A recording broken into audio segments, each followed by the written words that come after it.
just be all it is. Yep. And maybe that's going to take more than just the second half of this season to really get on top of. Yeah, of course, and it can do so, right? It's not just something that happens quickly. Well, let's have a look at where we're going to head for map number 4. We are going to be seeing Wildcard's pick.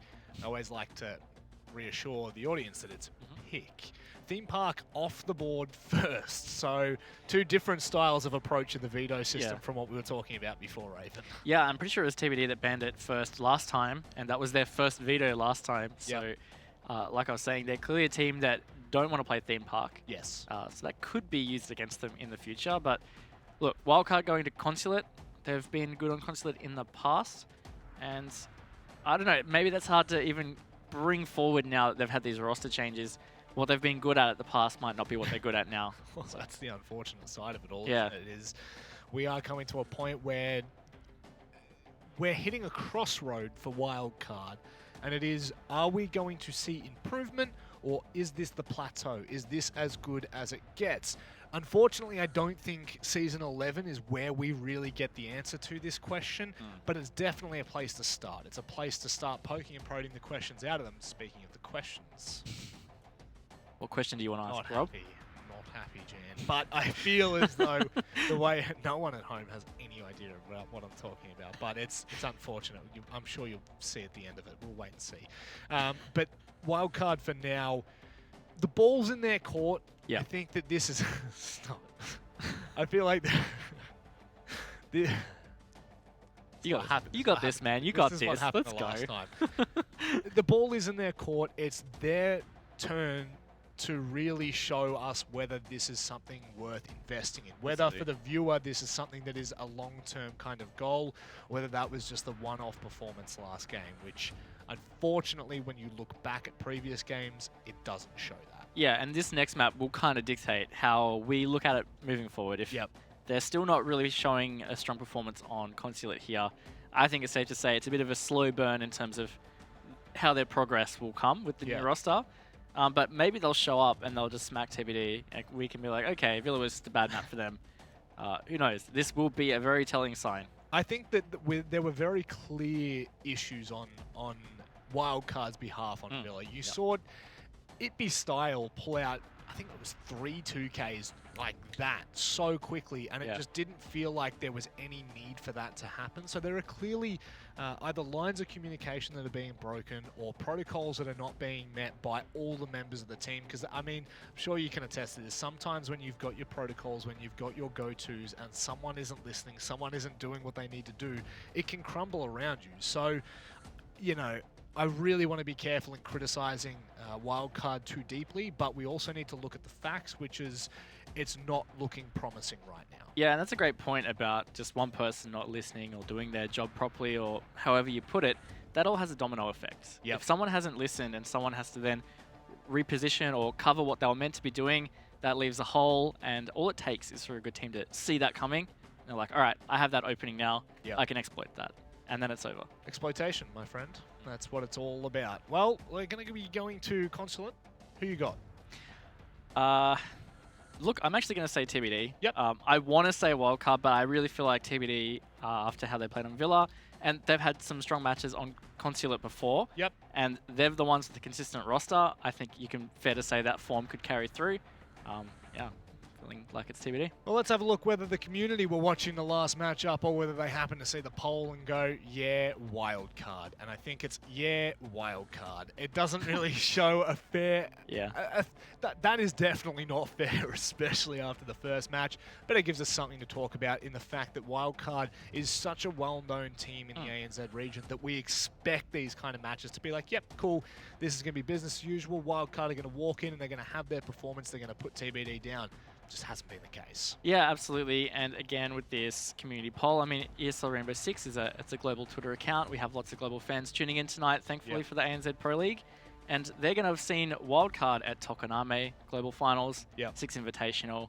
I think it's fair to say that people would have that confidence that they can come up against matches, especially somebody like TBD, of course, who's Orgless. Like, you would think maybe the Orgless team aren't that great or something if you haven't been following the actual league.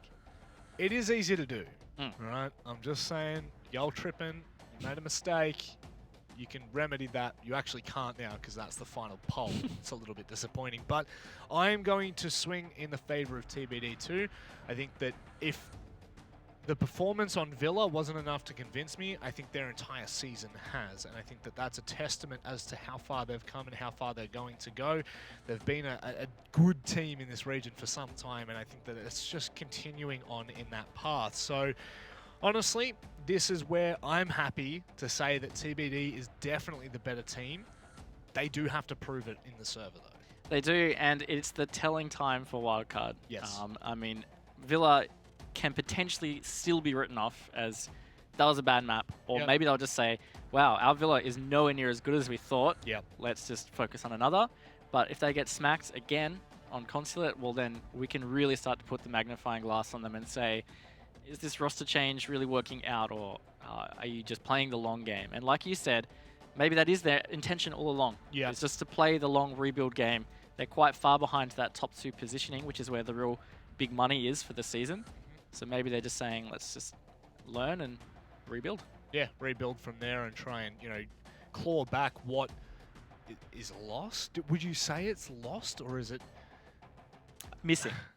Missing. It's missing. That's a better way of putting it. Missing sounds a little bit easier on the ears, I'll tell you that much. But it's now time for Wildcard to play their own tune. Is it going to be that of redemption or that of a need, a want for more? And this is where we can finally start. Oh no, it's not. Well, how? Well, have fun. Well, I'm so confused. Yeah, we'll wait. Let's see what happens. They might do the ban phase. Maybe it's all good. Seems like it's all good. Let's see how the ban phase pans out anyway. It is going to be Wildcard with the first ban. No operator. Nice! Maybe that's what they wanted. Well, definitely we're going to be leaving now, so we can start talking about something different.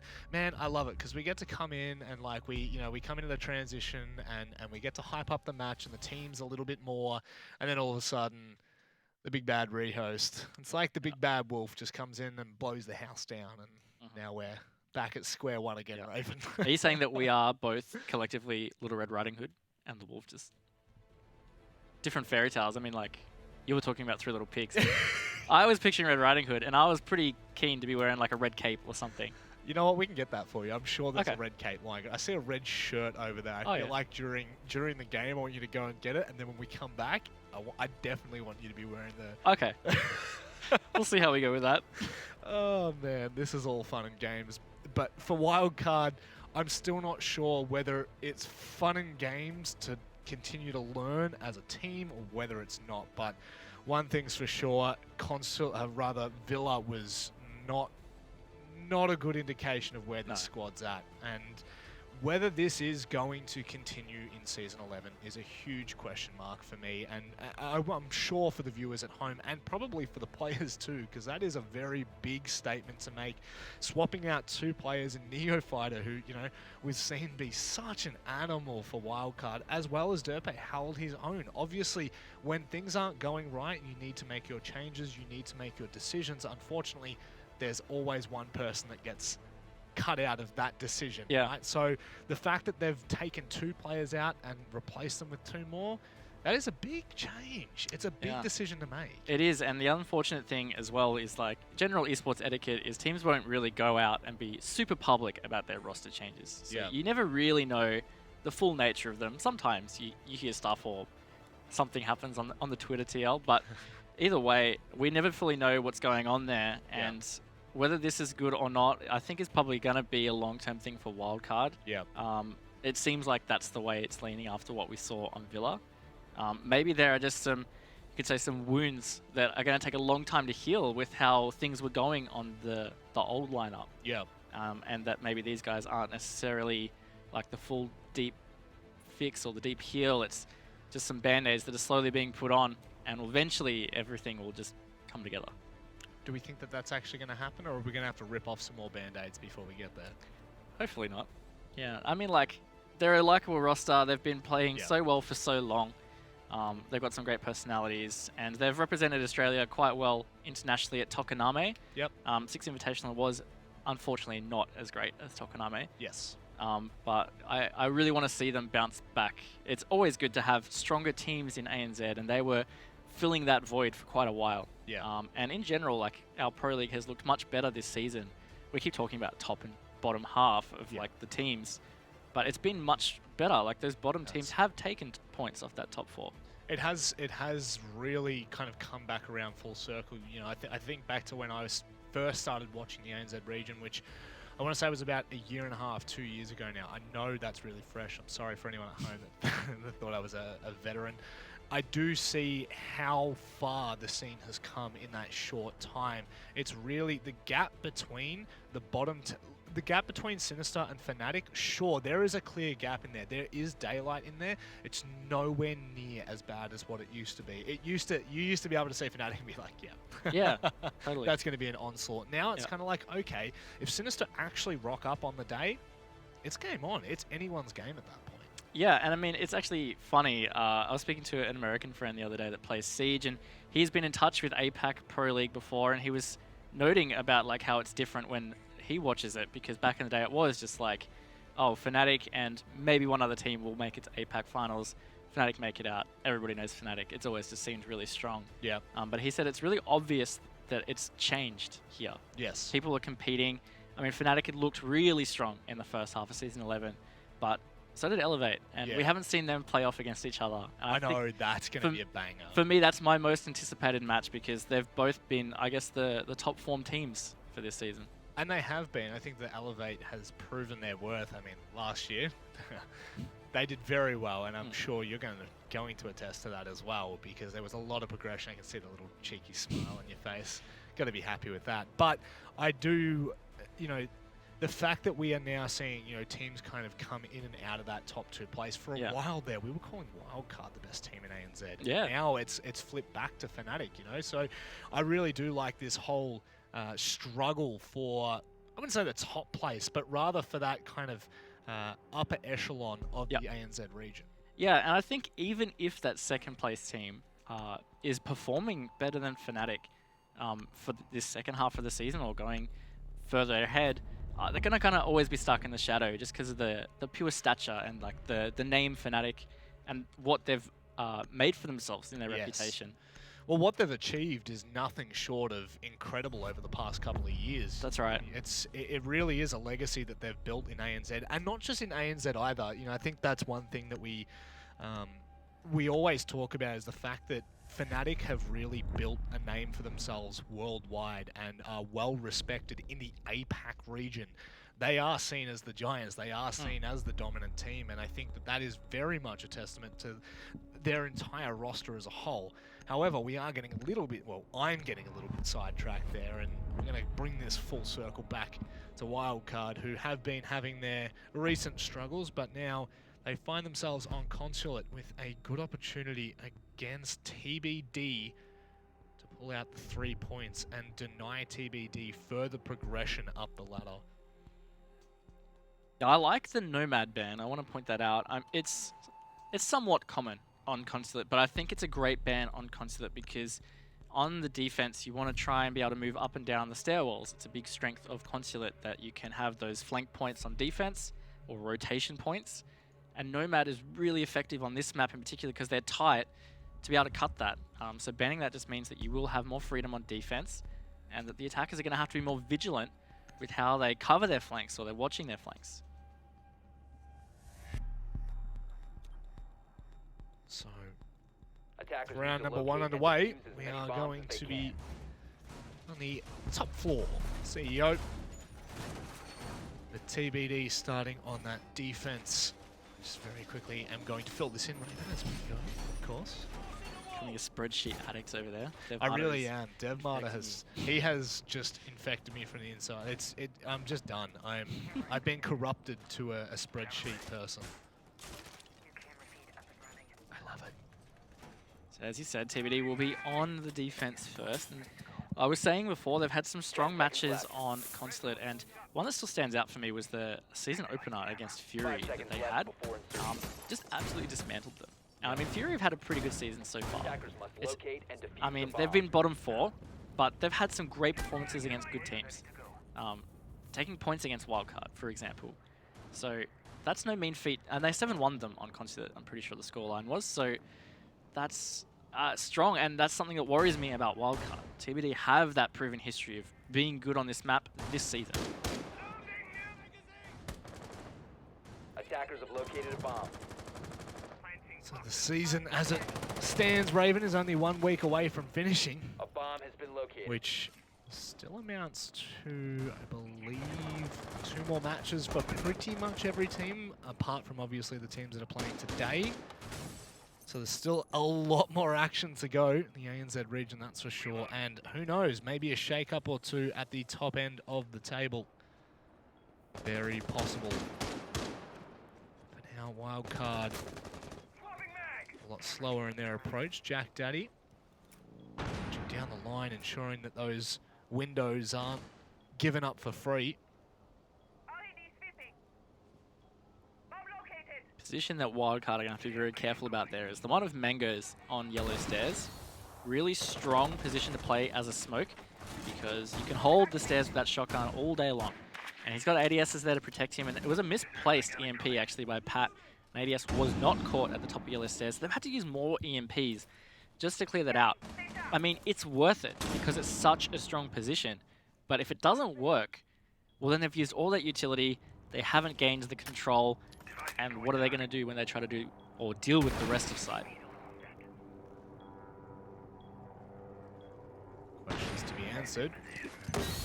As there's only a minute left, better believe we're going to be answering them quite soon. Ethan finds Mangoes. I believe there was 1 more smoke babe left, so 10 seconds that they cannot wait for. IBeStyle, though, with a double kill. Once again, steps up for TBD. And it has seemed to be quite a talking point. Wildcard dropped to only 2 players, Raven. 45 seconds left, they need to find something. And Joker's retaken yellow stairs, so that's a strong position they won't be able to get to. Diesel, being the other player still alive, is on the CO windows. It's going to be a very, very difficult position for Wildcard to bring this back, considering they only have 25 seconds at this stage. And TBD are just able to stay very patient and just wait for Wildcard to make these moves, because it's going to end up being probably to their death. Emo Rin coming from the opposite side of his comrade. The Madman, he's not even going to see much more than Jack Daddy. Thought he'd be lucky if he found a kill. He does do so in the end. TBD, again, with a strong defense. It is being transferred from Villa to Consulate, and IBeStyle continuing his form. Yeah, it really came down to that run out, right, Rob? It just wasn't watched. I'm not sure what Wildcard were doing, whether somebody was meant to be watching it on a drone or physically. I mean, that's the impact of that Nomad ban, right? Normally you would air jab the yellow stairs doorway if you're going to be on the CEO windows. Or even if you're going to be on the yellow window or any of those windows around that side, you would have that air jabbed. So Wildcard not bringing someone like a Gridlock means that there's no actual flank watch utility. It's just going to be a Claymore or drone or physical person, which is not at all foolproof. No. It's a good way of putting it. And in that instance, Wildcard actually had 3 players on that corner. The fact that they're able to trade that out is the fact that IBeStyle doesn't expect the 3rd. The fact that he finds 2 is phenomenal. I mean, had he had gotten away with that because that 3rd member wasn't there, it would have been devastating for Wildcard. As it was, it did pivot the round quite heavily. Yeah. 10 seconds to go. After I think Ethan maybe found Mangoes. Yeah, it was Ethan. Yeah, he found that entry on the Mangoes, which was great because they needed to take that yellow stairs position. It took them all of 2 minutes to do it though, so really Mangoes had done his job effectively. It won't look like it on the scoreboard, but he did. He used those smoke babes to slow them down. He played the dance on yellow stairs, dodging all the utility, and it allowed IBeStyle to get that run out, really, because it was such a late round. Potentially Wildcard just said, we can't keep watching this, we have to keep moving, and that was the opening they needed. So one thing I really enjoy about casting with someone you like, the fact that they feel very free to move their body as is. And when you said dance there, I did dance. you gave me a little boogie. I jigs. Oh, wow, okay. That's not wasting time this time. Wildcard dropping both walls open at pretty much the 30-second mark. And they can well and truly put a little bit more pressure onto TBD. Although still a lot more groundwork to do. Emo Ring taking down Cutie. That's quite the opening. Yeah, that's a good pick. That's a C4 that wasn't used from Cutie. That's a denial. Joker is still on the archive side. And look, Wildcard look like they might be just avoiding a bit of the room clear here. They've already opened garage wall, which is fantastic. They're in a position where they could potentially get the execute. All they have to do is secure that top floor, or piano, I should say. And they wouldn't be too far off that. Imorin's already watching the rotate from the windows. Diesel's going to top floor. Maybe they're going to go all the way down. It doesn't look like there's anybody actually up there at this stage from TBD. Well, this can be a major concern, as it will burn through that time, Raven. It is actually IBeStyle in meeting. I just saw his outline creeping through, so this could be doomed for Diesel if it hasn't been droned properly. Speaking of which, it will be spotted out. So, not fortunate as it is well played from Wildcard. They can now look to approach that basement in a 3 versus 5. And comes the nade to take out the Maestro cam. And with that, less and less for TBD to play with. But Joker's on the hunt. Yeah, which means it's all up to Mangoes on site to hold down the 4 players that look like they're pushing for the execute. Joker is on this late flank. Maybe he will get a pick up here, but I think it's Diesel that's still repelled on CEO windows. Might have seen him cross just then, which means it is all up to Joker, who's nowhere near sight, and he is flushed out. Flawless round from Wildcard. That's the Wildcard we know and love. Just took them a map and 2 rounds to get into it, but we're into it. And that is a huge momentum booster for what is currently the 4th place team in the ANZ Pro League for Season 11. We will be heading toward lobby and press. Obviously, TBD either not impressed with the way that they performed that garage hold, or maybe they're in the similar mindset of 1 and go. Yeah, I think they played it okay. The top 4 roam was pretty ineffective. You could say it wasn't, to an extent, ill-advised, right? Because IBeStyle was up there all by himself. And one thing that's really important in Siege is, of course, refrags or trades. And that just didn't happen at all. He didn't even get a bullet onto anybody in Wildcard. And it also looked like Wildcard were ready for that. Yeah. Once Diesel had done his job, his next job, oh sorry, when I say job, I mean opening garage wall, is Thermite. His next job was to go CO windows and just watch that top floor. Yeah. And that's all he did. And he ended up getting, he got 1 pick. It was a very important pick though. He almost got Mangoes. He saw him rotate to the top of Spiral. 10 seconds remaining. I think TBD have to maybe play a little less cute, if you want to call it that. And Cute. Stick to like strengths. I heading think out stuff to like that defuse is the just going to end up playing into the hands of Wildcard. I think it was a little bit too showcasey. Yeah. Yeah. Yeah, I think IBeStyle maybe off the back of some confidence that run out. Yeah. Thought he'd be able to just do this really cool top floor flank and get a couple of picks. And Well, I mean, look, for the better part of the first map that we saw, he was able to do it consistently. True. So it's definitely something that I guess has been proven to work. But I think everyone would echo your statement in sometimes confidence can be a hindrance as well. I think especially this map being strong for TBD, I would think Wildcard's watched a lot of those VODs back. And something like that is a predictable pattern. So I think they've read into that really well.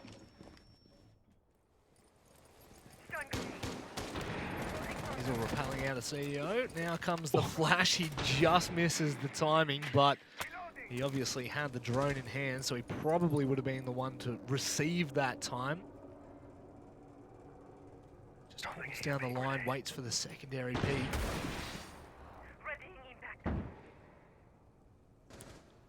Jaeger playing a very precarious position because all it takes is just one bad movement and he's going to be in the line of sight of Diesel here. Potentially even Geo. Geo looks like he is on the private bathroom window, being replaced by Emo. Emo's going to the roof. So now there's no pinch hold on him. Geo's coming back, as I say that. Awesome. But either way, this is delaying a lot of time, which is really important because the vertical control is key for this. And finally, they do flush out Joker. Some nice patience from Wildcard, and this will help them finally start to get some progress on this attack.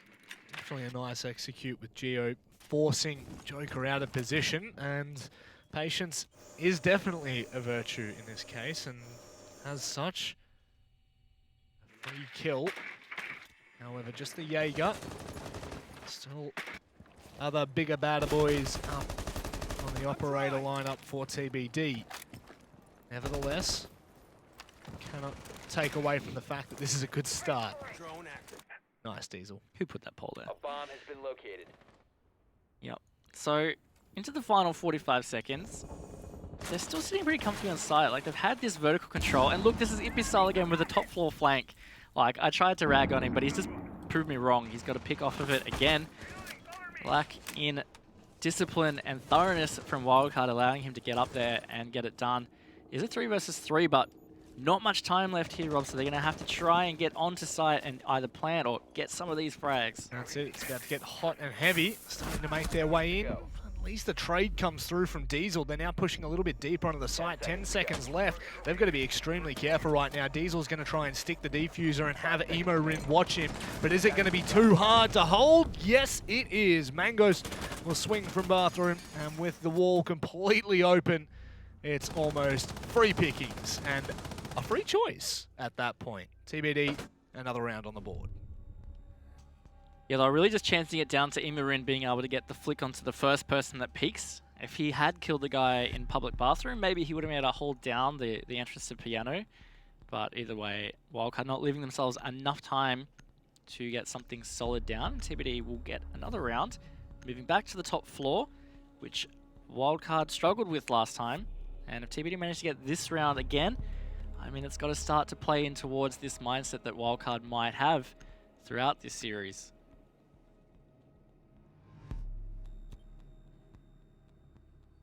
Attackers need to locate and defuse as many bombs as they can. TBD are proving their weight in gold. Multiple times now, it looks like Wildcard have the upper hand to begin with. Once again, another round where we see Wildcard find an opening. And from there, it's kind of diminished. Regardless of that 2v2 toward the ends, TBD seemed like they were in a decent amount of control from beginning to end, and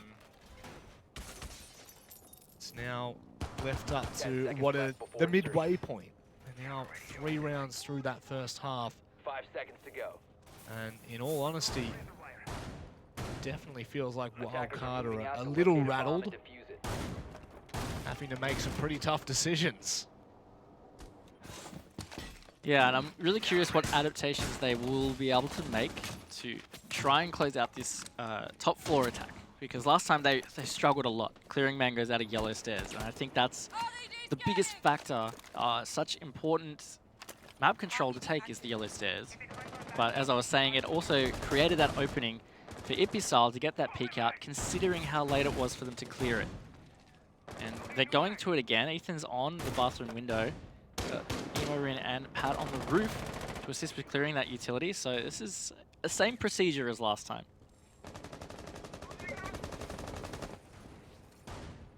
It's a similar approach. Who knows? Who knows? It was a closer round. Oh, no, it wasn't. It was not a close round at all. Not that first one. Or was it? It was. It was a second round. That wasn't. My apologies there, Raven. Doing very well today. Lucky I've got my handy spreadsheet on me at all times. And with this, the approach at a minute 50 has forced Smoke into using one of his smoke babes out on the window. Does cut down that time, limited more so to 2. Make that now to 1. So 10 seconds that he will be able to slow something down for, or maybe just give himself a better look. And Diesel nearly finding that exact same kill again. Yeah, they have down Mangoes on the yellow stairs, though. It's a little bit earlier than last time, but it's still taken them the better half of a round to finally close it out. IBeStyle, though, gets Diesel. And that is, again, a situation that he just shouldn't be able to get away with. Good teamwork there from Jacksaddy, helping IBeStyle get in quicker. so he can't be refragged. Ethan's gone on the hunt, but IBeStyle, oh, he hits some shots, not finishing it off. Attackers 4 versus 4. Mangoes has been picked up in all this though, and is retaining his position in yellow. If I'm not mistaken, there's still one more smoke babe left. Look at the approach the TBD are taking into this round. More than happy to take those initial engagements if they do push on that line a little bit too hard. Rin very hesitant to try and make something work. Don't know whether they've got the time to continue to play like this. There's 35 seconds left, Raven. Every second that ticks, it feels like TBD are just getting more control on this round. Yeah, there's a rotate though. That's going to be a meeting push or a meeting attempted execute. We've got 2 players around meeting, it looked like, and 1 over on admin. Aaron's going to be on the private window, and he's going to be trying to hold the rotate around yellow, but they've got to get in and get something happening here. I can't believe when the clock is less than 10 seconds, they're not in trying to get some picks. It's going to be frantic, manic final 5 seconds as plants going down. And But no. Yeah, absolutely nothing. TBD shut it down again, Raven. Yeah. Yeah. Yeah, it's been a really rough trot for Wildcard. And this is full props to TBD in the way that they have been able to play this. They technically almost went down 2 players before Wildcard had even really started to look at an approach there. Is it the time that's just escaping Wildcard that is costing them? It's strange because it felt like on Villa, there were instances in their attack where they were just going a bit too quick and they were missing things like with their drones, and that was costing early frags. But now it's like they're taking their time and being disciplined and patient to clear certain areas, but nothing's actually happening. I mean, they got Mangoes down a bit earlier. He was never finished off, and actually in that opening, IBeStyle got another run out and got a pick off of it. And I mean, Ethan was able to refrag, but in that time, Mangoes got revived on yellow stairs. And so they never actually achieved that map control, given the time and utility investment. That's a massive loss. That's a big L. So they have to be, while they're doing good with utility use, nothing is actually happening out of it. Yeah. Well, we've definitely seen Wildcard be on the receiving end of some unfortunate decisions, but it feels as though some of these are definitely coming down to their own mistakes rather than it is a smarter decision from TBD. Attacker's objective is to Just locate a taking bomb too and long defuse on it. some of these approaches, and there's a very much a sense of a frantic fright at the end of some of these rounds for Wildcard, trying to get in on the site and hold different angles. Again, this storyline is going to be very interesting to follow across these next 2 weeks. That it is. Wildcard, definitely a big name, and just at the moment, they're like a fish out of water, just flailing, struggling to get some air back in because it's not looking very good at all. TBD able to just kind of do what they want. They're playing their style of Siege, which of course means they're going to be winning more rounds. They're playing comfortable. So Wildcard need to figure out a way to change that.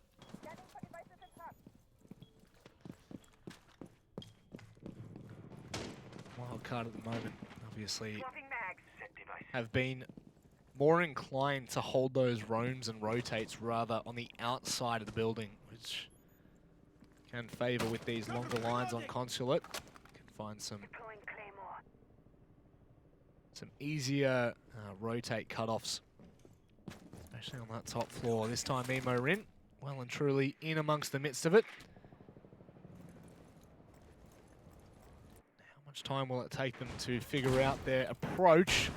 This is a position that could cause Wildcard a amount of trouble, but do they just completely bypass, or will they attempt to at least put a bit of pressure there? Cutie could definitely die. I don't think he realizes that the wall next to him got opened. He's off cam now and he has rotated. There was a window there where Wildcard could have got an easy pick onto Cutie.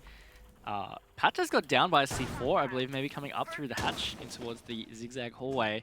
And he's going to peek out of the bathroom. He misses the shot though, Rob. That could have been a massive opening, and it's going to give them the opportunity to pick Pat back up.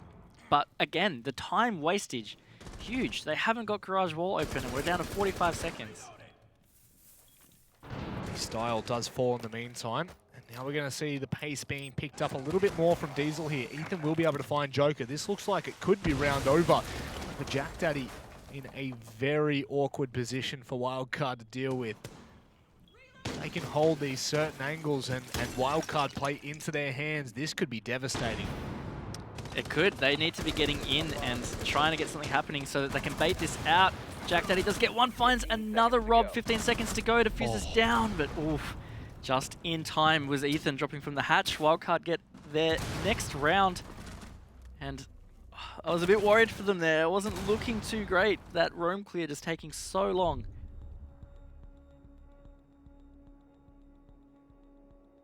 It's definitely felt the sense of urgency is just lacking in a small part there. But as it does always come full circle, Raven. Yes, sir. We're seeing the lobby press room held once more by TBD. Successful on their last attempts. And I mean, the two attacks that Wildcard have won were that side, the garage side. So maybe that's their main comfort on Consulate at the moment is the garage attacks. But lobby is where they're going to have to get it so they can even the round count for this half. It was 3-3 at the Villa half, pretty sure. Villa half was 3-3, you are correct. So maybe we'll see that again. But we saw TBD just run over the top of Wildcard in that second half. And I think that could end up being the case here because TBD, their attacks are very confident and very different to Wildcard. I think that just allows them to be able to expose some of the mistakes and the gaps in Wildcard's play at the moment. Maybe they're a bit tighter on Consulate, but TBD have been great at attacking Consulate in previous matches this season. I don't think that'll change here, given their defenses have been pretty good as well. Yeah. Defense has definitely been something of proof, and IBeStyle looking for somewhat of an opening kill and a free one at that.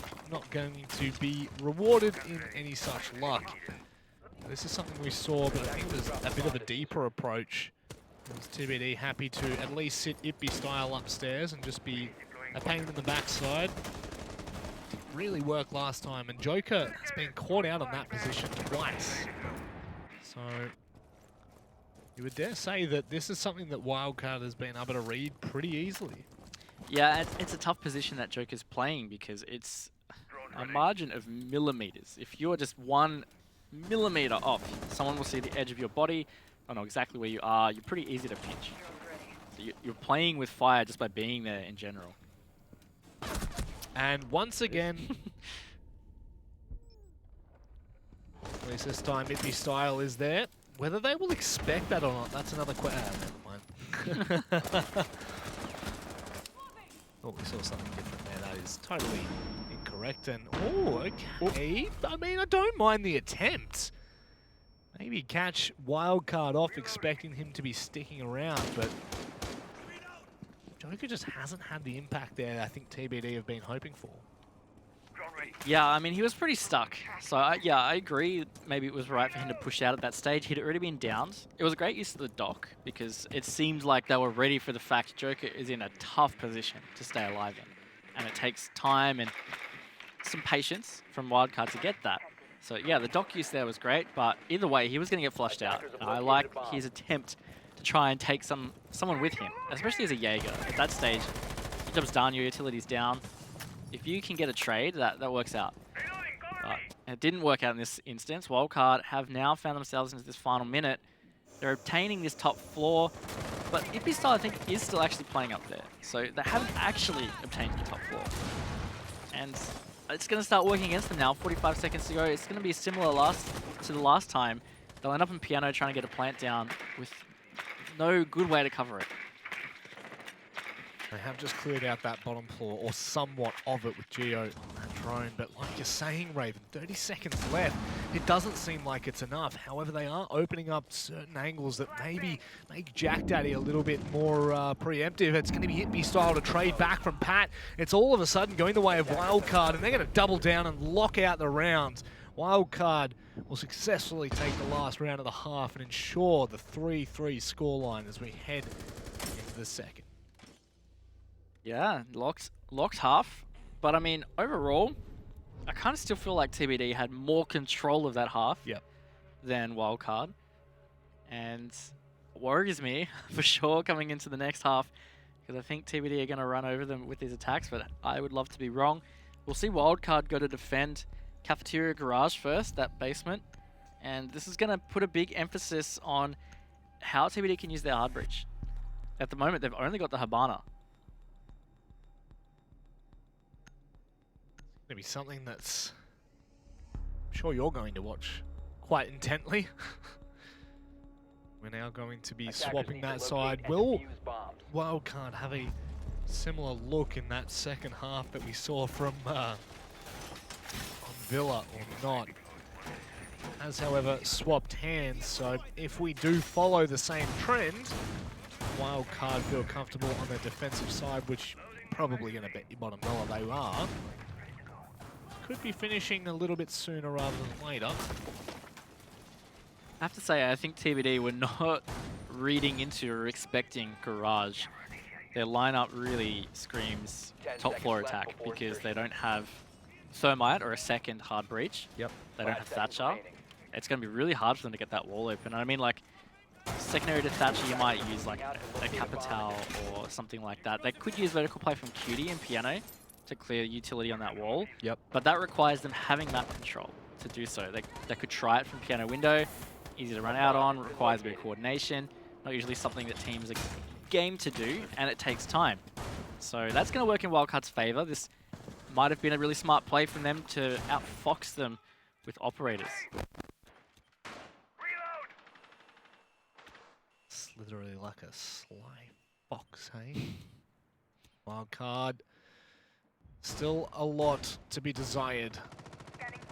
This is where they can distance themselves a little bit more. The first round on their defensive side. You're seeing IBeStyle watching down the line of Spiral now. Decides to send it over the railing. No one actually shows face there. In fact, Emorin pulls back. And he has Ethan as support. Claymore goes down, so somewhat denying either the aggressive play or maybe a rotate. Angle can still be held though if Imran was to creep up. He can still hold an angle into that double door, and timing might work against him here. It does. He peeks up just a little too aggressive at the wrong time. IBeStyle catches him out. That's a good start to the attack from TBD. No massive roam presence besides Pat now that Imran has been taken off the board. He has an easy escape in that public bathroom.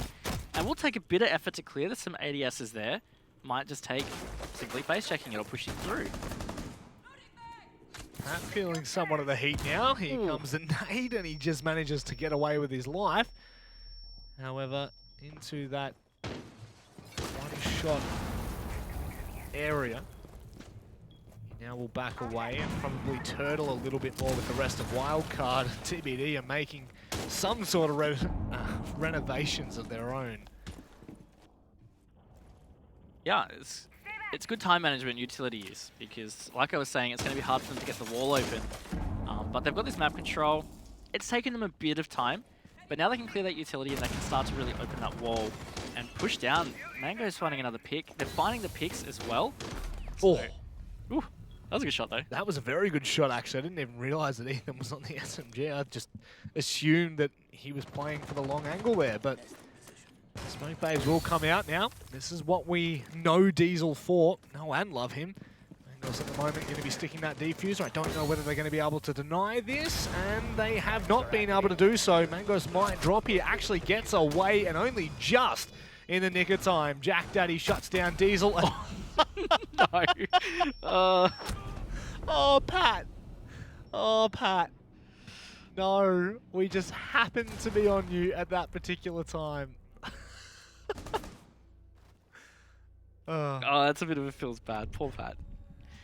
Yeah, look, Wildcard got dismantled on that attack. It was really well done by TBD. One thing I want to point out that I didn't get a chance to is Jack Daddy on the IQ just in chamber there, scanning the utility that Pat was using to be able to hold public. He would have seen the ADS was in bathroom stall. So what they did was they barked right above where the hatch is in the corner, and that's where they threw the nade over. They didn't even need to clear the ADS. They just used that. I don't know whether they figured out that that range would be effective or ineffective on that ADS or not, but I thought that was a really smart play and a sign of how TBD are working together at the moment. Some really good signs as we are coming toward the end of our Pro League season.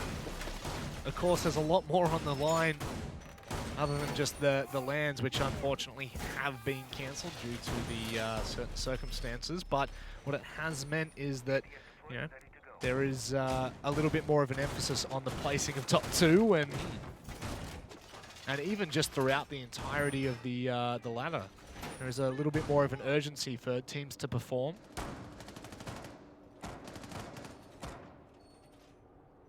Yeah, you still want the good placements, and of course you're fighting for some good prize money, and the teams that are still in it, being these two, Wildcard TBD, got a lot to fight for, and on top of that, there are expectations to meet.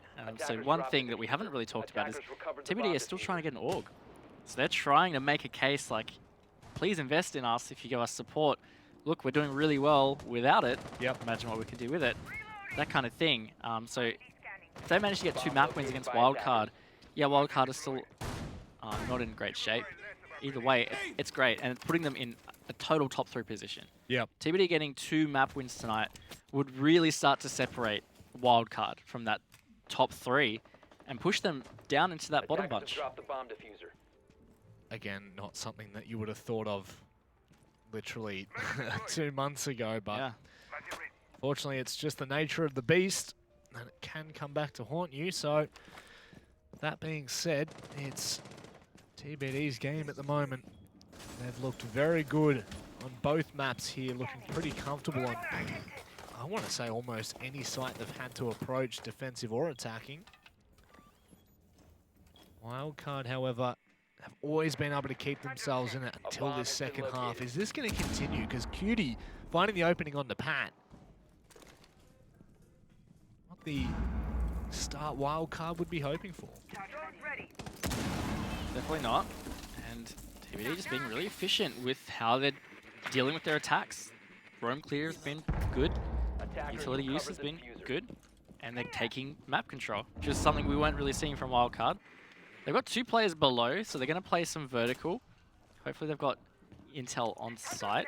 I mean, one thing that surprised me a lot is Valkyrie's not banned and also not really being used. And she's quite strong on Consulate. There's a lot of good cameras you can get. Really helpful for that intel because you do play very fluidly between the floors. So it's interesting that she's actually not being utilized that much. Obviously preferences being preferences. It's always interesting to see how different teams approach, but considering both haven't, obviously a reason to it for maybe just this particular match. Emo Rin will finally be able to even out the odds, make that 2 as he takes down Cutie and will get away. It doesn't look like there's anyone there to trade, but they might be able to start approach here, TBD. Oh, wow. That's stuck in the unfortunate. bush. I mean, one thing that's a bit of an alarm bell is there's actually 2 offsite. So Imarin was off, and Ethan went to help him. It's effectively 3v1 on site right now. So if TBD were to explode, it would be easy enough for them to get the plant down as long as they avoid the vertical play, which, if they've got the intel, is going to be hard. Well, there's that C4 from Ethan, and now he can't use it anymore. Maybe, just maybe, is there enough time for Jack Daddy to get this down? You'd have to imagine so, just in the nick of time. But being pinged out, being spotted, that should be a free kill. You got me worried for a second there, Raven, but Ethan will finally close that one out with the double denial. Yeah, I just happened to pick out the one fat bar that goes horizontally across there, and I thought maybe that would have been just the second and a half that TBD needed to get the plant down, but it wasn't. It was close though. It was a good execute from TBD, but that one pick on Geo that they really needed didn't come. Yep. Because as soon as they got that, they would have known Ethan was downstairs, go plant on CEO desk, and then he has to do a retake. So, inches from winning that round, I'd say, with TBD. But is what it is. Wildcard even it out now. 4-4. They're staying in touch. It's probably the most important part for us right now, and probably the most important part for Wildcard. I think that the longer they're able to extend these matches, the more they're going to learn about each other as teammates, but also as just a whole entity that is the team. And I think that it's really important right now that if Wildcard are, you know, not going to be having the greatest results, that they at the very least get the most out of it. And so by taking that round and extending it, you know, maybe it's only the extra round, but the amount you can learn in that 3 minutes of attack phase, instrumental. Yeah, absolutely. And they're going down to Garage. And this was actually what TBD was showing as a weakness. They never won their defenses on Garage. So I'm going to be curious to see what Wildcard do differently and how TBD approach that. They're actually bringing the same lineup. They're bringing that Habana only hard breach, which surprises me quite a lot. Yep. But if they make it work, then it works. You can't knock it, can you? No. It's always that one thing we talk about. Don't knock it till you try it. And that's the thing, is like what I was saying before about stats and actually how players like make a difference to what stats tell us. Yep. It's the same thing, like you can talk about a meta and what should work, but certain teams and certain playstyles will just make things that shouldn't work, per se, actually work. No. What? What? Okay. What did I just see there? It's like pre-firing his pre-fire. I think he was just trying to make a hole, but I don't even know what I just saw. That was the strangest little interaction there, but I guess Emo Rin's on 70 HP. ate some bullets for it. Yeah, fair enough. We'll move on from that, and we'll try to tell a better storyline now. TBD taking that top floor roam down with decent time as well. One thing wouldn't say demand to see, but would want to be seeing out of TBD right now is they've got Joker on the Ashe, and potentially they're using his utility all right, but usually you would bring an Ashe if you're trying to play a little aggressive, or the Ashe plays the entry, get those entry picks. But if Joker hasn't really stepped up on this map, and I think particularly in this round, he needs to. Yeah. They need some opening picks, and I say that Geo actually gets the opening kill for Wildcard. And this is where Joker and IBeStyle should be maybe trying to work together to get that opening frag. But what seems to keep happening is one of them will just die. Yep. And that's kind of it. So ends the tale of the opening at the very least, and now they're going to have to try and play for keepsake. It's a 4 versus 5. 3 players on Wildcard have been tagged, but obviously not lower than half HP, which doesn't really tell you too much. It obviously means that you've done the tiniest bit of damage, and you can probably sit on that for a little bit, but at the end of the day, it is going to come down to these decisions. And Joker now starting to get a little bit more antsy. Exit stairs. That Go-Yo shield will burn some time as well as the ground. And that means that TBD are going to have to go for a slightly later plant than they were anticipating. It looked like they were ready to jump in and give it a crack. Mango's taking a little bit of damage there. And Diesel can start to use these smokes to really shun it out. He's got one left in the pocket. Mango's managed to get through though, plant's going down. And they don't realize that he's already deep onto the side, I don't think. Geo's been able to take down Joker, but only after Joker dropped Diesel. Now they're going to have to try and make this approach. They've got 2 players to deal with vertically. Jack Daddy and Mango step up together. And all of a sudden, Emo Rin, Ethan, they're going to try and fight again. It's these vertical plays absolutely ripping them to pieces. Emo Rin, I don't know what you can get done in this circumstance. And the answer is naught. Absolutely nada. It is TBD that closed that out so convincingly in the end. Yeah, it was a great attack or execute setup from TBD. Wildcard just caught sleeping. They had no intel on where the plant was going down. I think that was obviously the critical thing. The Evil Eyes got cleared, and Mango's just very smartly ran through and planted over at the bins. So he avoided the smoke bays from Diesel.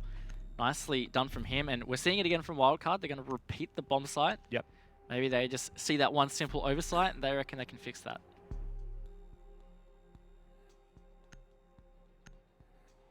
It is probably the team that we would expect to do this, obviously. Yeah.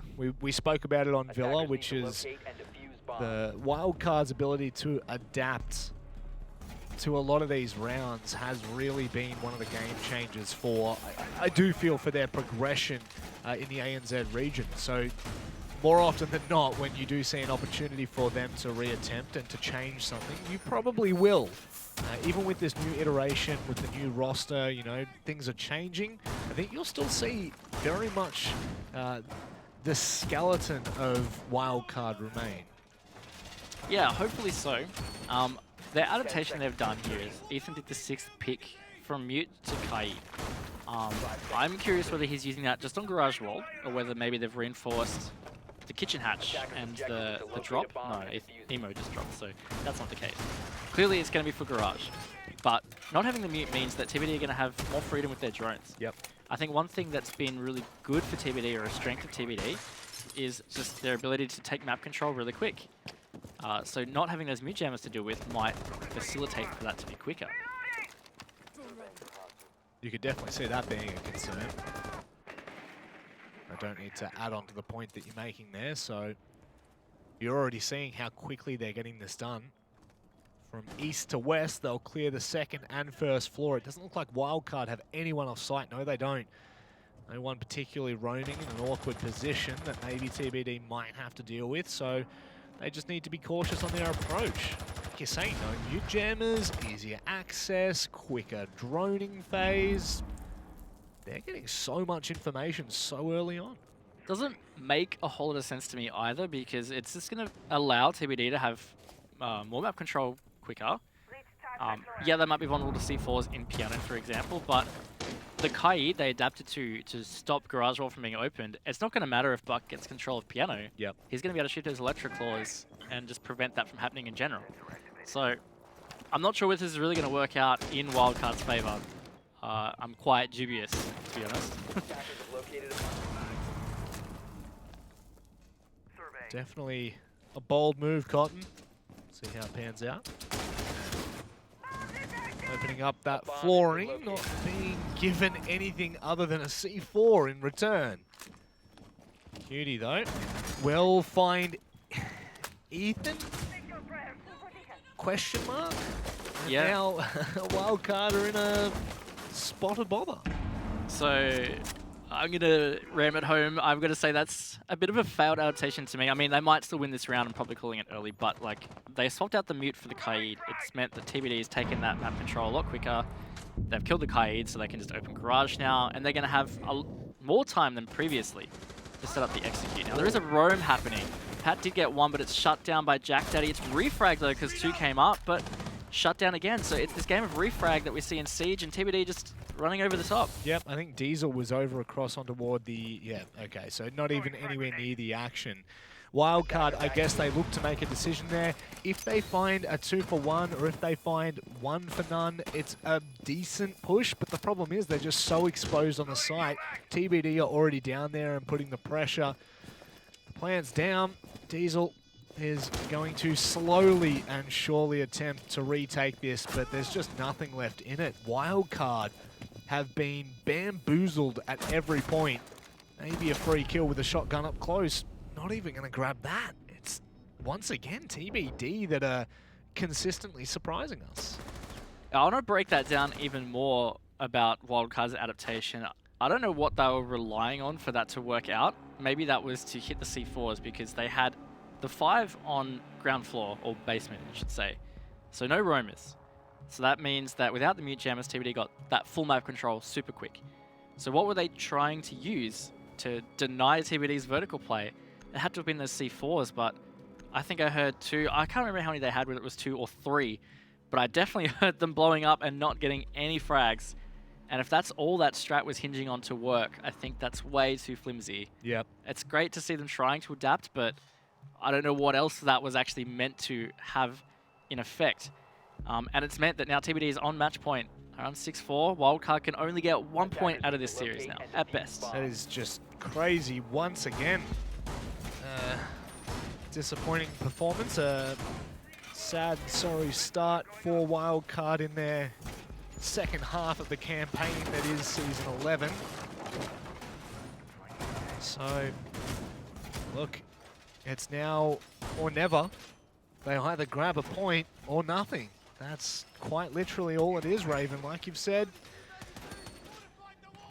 And at this point, again, I want to reiterate the fact that we really need to see Wildcard play these games out and get the most out of them as they can. 5 seconds left. Every match is just so crucial for them and their progression as a team and where they go from here.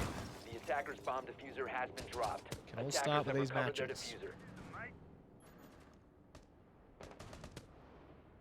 That it can, and they really need to start now. Because, I mean, like, they're 2 rounds away from at least getting the draw. If I were them, just go hard, try get the draw. It's better to try and get some wins than just concede. Not that I'm saying that's what they are doing. But also, I think they've potentially made a mistake in veto here. I think TBD have proven time and time again, Consulate as a map, they're bloody good on. Yep.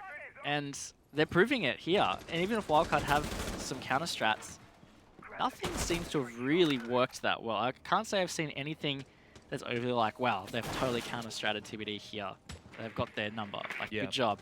That just hasn't happened. Feels like the only kind of maps that we've seen Wildcard do well on in the first half were Banking Cafe. Yeah. Pretty, I'd say, average for the most part, but more lackluster than usual. Diesel did find the opening kill for the rounds, though. Nice little peek onto the balcony window. Guess Jack Dad was trying to repel upside down, get the peek into meeting. Definitely looks like it's a meeting execute that TBD are attempting here. Cutie on the balcony by himself with diffuser, trying to do something about Diesel behind meeting table, but he doesn't have any crossfires established. Nobody really able to help him push. They could use that doorway, but it's a bit risky. TBD, just completely unaware. Diesel ready to peek out, and again, that's something that Cutie could potentially be covering from that balcony. I think Diesel's having an absolute laugh right now. Here comes the second or third smoke even. Okay, Joker, Cutie. We've got it to do. A 2 versus 5, not completely out of the realm, so it's just about finding these kills one by one. Joker's nearly given a second on the back of Cutie finding that first, and unfortunately the timing does not favour the bold in this occasion. Feels as though we will be heading to the full regulation. It does. Cutie's just going to try and get what he can. Does find a nice nade there. We've seen some great nades coming from Buck players tonight. Nico in that first series for Sinister. I lost count of how many grenade kills he ended up getting. Don't even start. Now Cutie pulling up as well. 20 seconds to go on the rounds though. Not going to go anywhere. No. Ethan watching that from the stairs. Pretty much. Yeah, no, there's absolutely no hope of him getting in there. Still worth a shot to see what you can do, but you haven't really been given much of an option, and we're at the end of the line. Round 12, 5-6. Do we see Wildcard pull a point? Will we see TBD surge out of this engagement with 6 points? I tell you who is going to be hoping for a draw, and that's going to be Fnatic and Elevate. Because otherwise TBD is still going to be very much in touch with their positioning on the ladder. Yep. And they still have to play each other. That's a big thing, because if you're almost neck and neck in points and you play each other, if you drop a map or a map in a draw and lose that head-to-head, that could be it. That like, could be your season. Yep. Yeah. So if you forfeit your position on the ladder in your head-to-head with them, yeah, obviously that's not great. So if Wildcard managed to get the draw here, that does keep TBD at bay a bit for those top 2 teams at the moment. So right now, just to reiterate what we're talking about, Fnatic are on 22 points, Elevate are on 21. TBD technically have the 1 game in hand, but they are now drawing with Elevate on 21 points. If they win this, they will kind of leapfrog in front of Fnatic by 2 points. But again, they've still got heaps of matches to go. Attackers are heading I out to honestly defuse can the see the bomb. end of this season just being a cluster. Yeah, it really is. And I mean, like, we should probably point out to viewers as well, next week is a Super Week. So we have 3 play days happening next week. A lot of games that are going to tell the end of this season. Like, the top 3 teams will basically all play each other. Well, tomorrow night is one, and then next week. So this final positioning, at both ends, of course, but obviously we're going to focus on the top here. Yeah. It's going to be decided in these final matches. It's crazy. It's just a perfect and fitting way to end this season. Go out with a bang. So Cutie being given the information that there are 2 well and truly waiting for any such push on that top floor. Obviously we are currently at lobby/press room. Oh, Jack Daddy now making way. Just need to be careful here, Wildcard, that they don't continue to extend. But having said that, they've just taken down Buck. Not good. Yeah, and Cutie was doing a good job for TBD previously, so that's a big pick. That means he has to sit out the rest of the map, get on comms. This is proving to be a bit troublesome for them to get this control. That pre-fire, if was in connector. Oh my god, Pat getting a little too aggressive. Jack Daddy capitalizes, peeking into that pre-fire. So TBD, again, bit of an opening there given to them. This is actually extremely important right now for TBD. It's match point. There's no other opportunities after this. It is literally all done and dusted if they cannot make this happen, and they'll only walk away with a point, which would be unfitting for how they've performed so far. Look at this. Look at the angle that's trying to be held from Joker there. Geo posted up will find that free kill. Yeah, and he's just going to hang out there with the Vigil static on, which means they're not really going to be super confident if he's rotated off or not, whether there's a drone watching it. And that's great play from Geo, but Mango's might be able to get his own little entry there. I mean, if they've got control of meeting, it can't be denied vertically, but they've only got so much eyes that they can put towards plant watch. Oh, that gunfire just not going in favor of Emo at all. IBeStyle evens it up. 40 seconds to go, Rob. C4 prepped from Ethan. Does back away for a second there. Diesel shuts down Mangos, and it's all of a sudden on Jack Daddy. Not even going to be able to find one. Not even the opportunity. And Wildcard, they'll walk away with a point. TBD, I think, will be a little bit upset toward how that ended. I think they definitely were looking to grab all 6 points, but regardless, it is the draw to end out tonight. Yeah, I mean, they were really in the driver's seat for that map. Of course, they were up 6-4, so they had all their chance to secure that. You're right, I don't think they'll be very happy with how that ended. I mean, like, on the other hand, I also don't think Wildcard will be very happy at all with how the whole series went. Yep. But, hey, at least they managed to get the point there. Yeah, that's it. And again, it's all of these games are going to be important when it comes down. When push comes to shove, it is going to come down to these draws that should have been wins or losses that could have been draws, right? It's always going to come to these points where maybe for Wildcard it's not going to matter so much, but for TBD and Elevate right now, these matches are crucial. These top-end clashes are going to determine where they end on this ladder. Yeah, and I mean, it's going to be fair to say that we could almost write Wildcard off from finishing top 2 at this stage. Their final opponents are Elevate and Fnatic. So they're the current top 2 teams, and like this is how they came out against TBD. Sometimes that's not always a fair comparison, but yeah, like you can make a logical conclusion that's probably how it is. So to me, it really feels like we're down to a top 3 finish here. Yeah. TBD, Elevate, and Fnatic. Yes, and I would definitely agree with you on that. I feel coming into this, still I was a little bit hesitant to say that TBD were in that running. However, after their performance here, they've shown full well that they deserve that top 3 placing, and that they're going to continue to claw for the top 2. Wildcard, however, it's a benchmark. Let's say that. We now have a benchmark for the last 2 games, and it is going to be against Elevate and Fnatic, but I'm just trying to be hopeful here. We've still got time for them to improve. Yeah, and I mean, if anyone's going to maybe have some sudden improvement or still be able to pull something out of the hat, it's probably them. Because they've got a lot of experience in that roster. They picked up good players. They are what you would say is fresh blood in terms of Pro League players. But they're still good players. They've had great first halves on the teams they came from. So I don't think it's going to necessarily be easy for Fnatic or Elevate when they play Wildcard. But I just think at this stage, in terms of points, Wildcard have to be literally perfect if they want to break into that top position.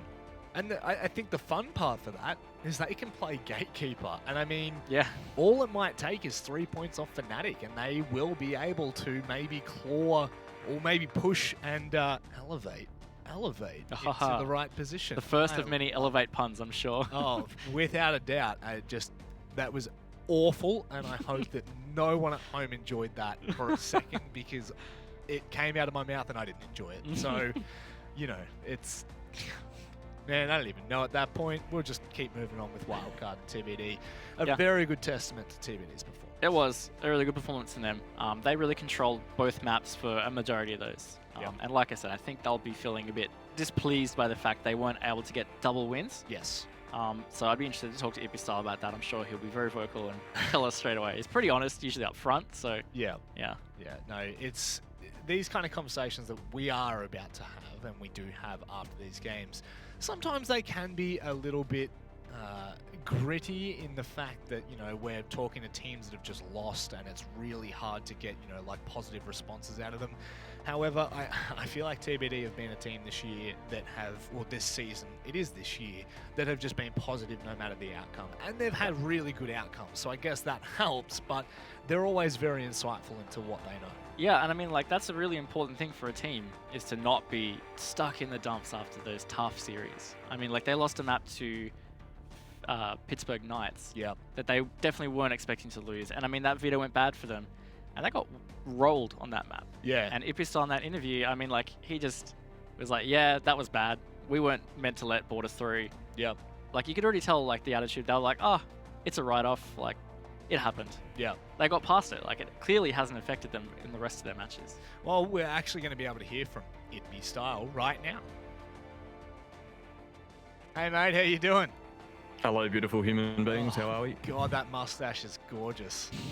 Just, that is so gorgeous. Yeah, it's scary, isn't it? Before we get into the nitty-gritties, how are you feeling after that? Obviously, I'm sure you would have preferred the 6 points, but a great performance against Wildcard. Yeah, it's a bit of a god damn it about the last map, but what can you do? Yeah, it's really interesting too, because I think out of the two maps, I was expecting that you guys would probably have a more comfortable win on Consulate than Villa when I saw the veto. Did the veto go how you were expecting? Were you expecting to be playing Villa against them in the first map? Yeah, so that kind of went exactly how we wanted it to. Those were the two maps we were trying to get. Yeah. It was really unfortunate. The last few rounds of Consulate, they kind of just flipped the aggressive switch and started playing a bit more loosely rather than structured. And it went from us like playing against their structure to them just like completely flipping the game basically. And then it kind of just threw us off a bit for those last few rounds, which is unfortunate, but it is what it is.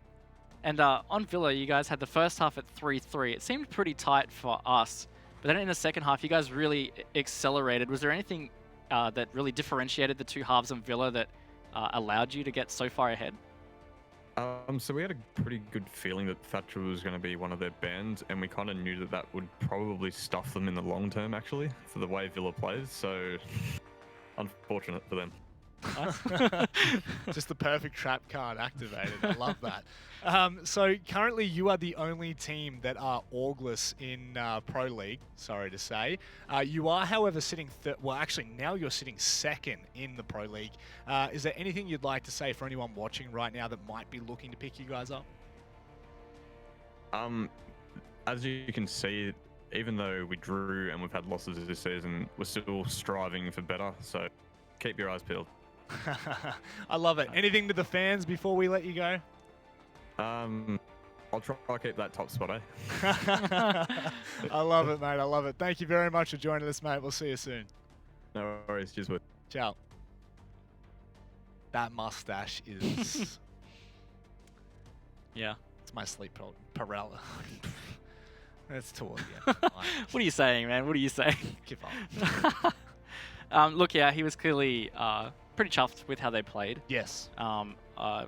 Undoubtedly frustrated they didn't get 6 points, but you can't sneeze at 4 points against a team like Wildcard. They're meant to be one of the harder opponents, and they played really well. So it's It is bittersweet for IBeStyle, especially when, we were saying, he won't be happy, they won't be happy with the fact that they walked away with 4 points instead of 6 points. But it's still good to see that they can spot out exactly what it was, right? Yeah. The fact that Wildcard just started playing a lot freer. And who knows, maybe that could be a Wildcard that we see in the future. I don't know, but that's one thing is, like, again, learning from your failures, learning from your mistakes, and how you can adapt from that in the future. Yeah, and the other thing that I thought was really good is it sounded like a lot of tonight was, it sounded like it was calculated for them. Yeah. The veto went how they expected, even the operator bans and how that played into how the map would play out, so that their second half would potentially be their stronger half on Villa. So that helps because it means you can go into that first half being like, okay, let's play really well. As long as we stay in touch, we know we can get the second half. Yeah. Stuff like that just all helps mindset throughout an entire map or a series. So I think stuff like that is just going against Wildcard because they're trying to rebuild. And when you're against a team that's confident, playing strong, and then things go well in terms of your calculations, that's really hard to come up against and hard to deal with. Yeah. It's playing the long game, right? It is. Yeah. And to be honest, you've seen right then and there the fact that they have played the long game in that instance.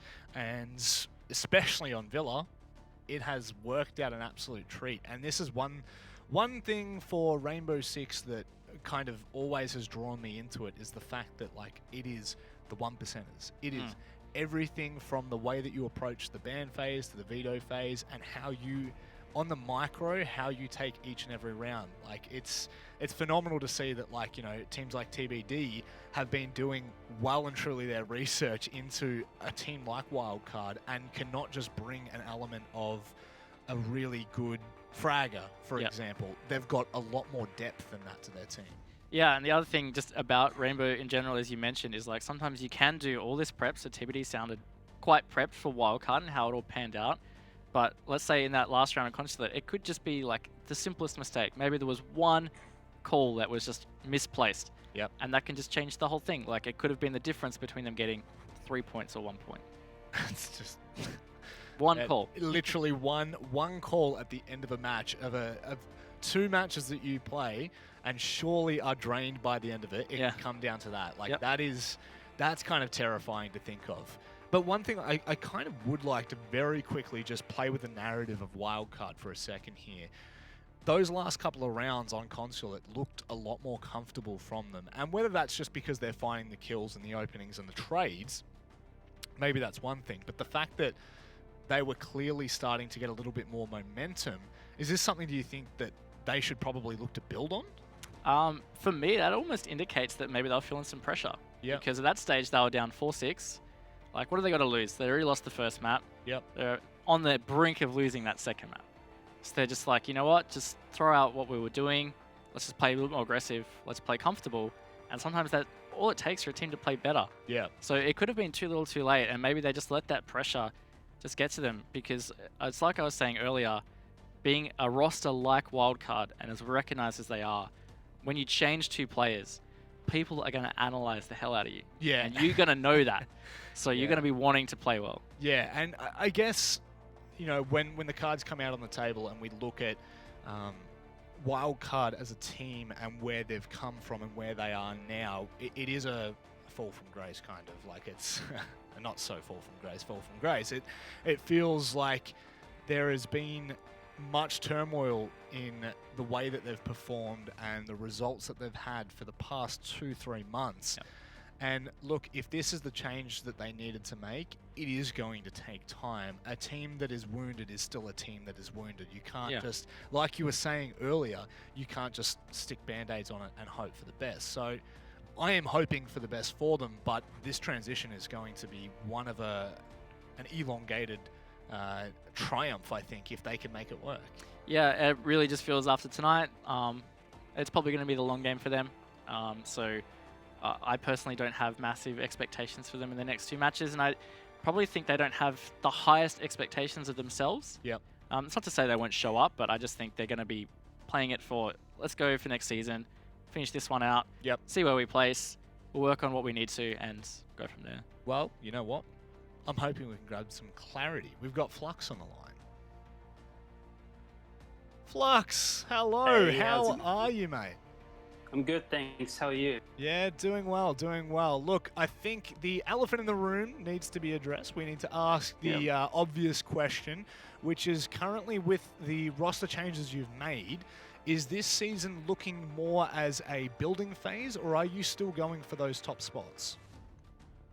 I'd say it's fair to say that the odds are they aren't in our favor for the end of the end of the season to like finish top 2 and stuff. But I'd say just take it slowly. Really, just implement everything. Look at scrims, every scrim. Just take it slow, and then, like you said, it's like a building block, and then just learn from our mistake from our previous rosters. Like, we made these changes because we felt that we needed. So right now it's just like there's not a lot of pressure on us right now because the season was already, the odds were already so high. And now we've dropped points today, so I think not looking too much into it and just, you know, give it its time to. We need to find our star with this new roster, like 2 roster changes, and we haven't made roster changes in a while now. So, like, yeah, just like being patient with it, and just, you know, letting the team just find its way.